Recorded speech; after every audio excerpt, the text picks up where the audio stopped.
క్షేత్రస్వరూపా క్షేత్రేషీ క్షేత్రజ్ఞపాలినీ క్షయవృద్ధి వినిర్ముక్త క్షేత్రపాల సమర్చిత.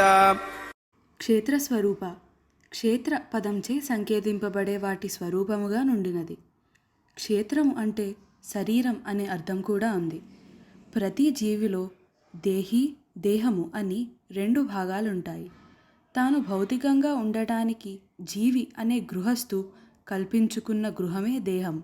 జీవిలోని రెండో భాగమైన దేహమే ప్రస్తుతం చెప్పబడే క్షేత్రం అంటే జీవిలోని దేహ భాగముగా నుండినది. క్షేత్రేసి క్షేత్రమునకు అధికారిని.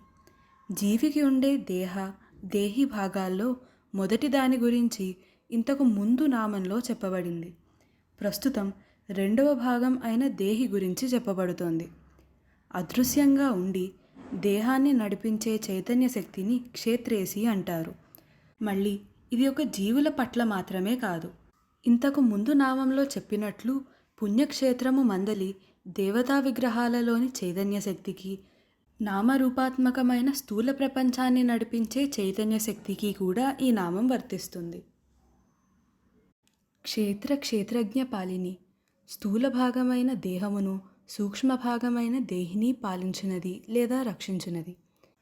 ఇంతకు ముందు చెప్పిన జీవికి సంబంధించిన స్థూల భాగమైన శరీరమును, సూక్ష్మ భాగమైన శరీరధారిని కూడా అమ్మవారే సంరక్షిస్తూ పరిపాలిస్తుంది.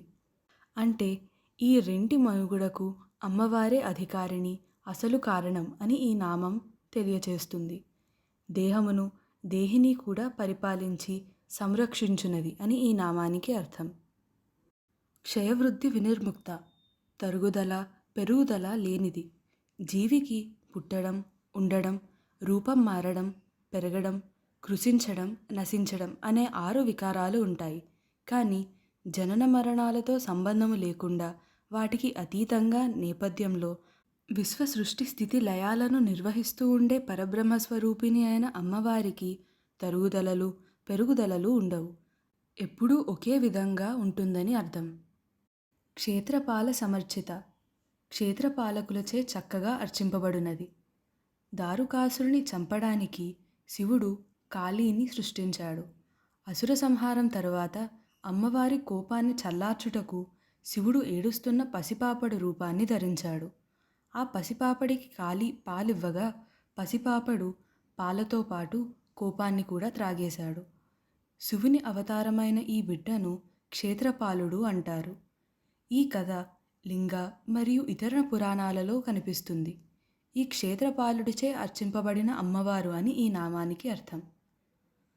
సాహిత్యపరమైన అర్థం క్షేత్రం అనగా బలి కార్యక్రమం యొక్క ఆవరణమని మరియు పాల అనగా రక్షకుడు లేదా రక్షకురాలు అని అర్థం.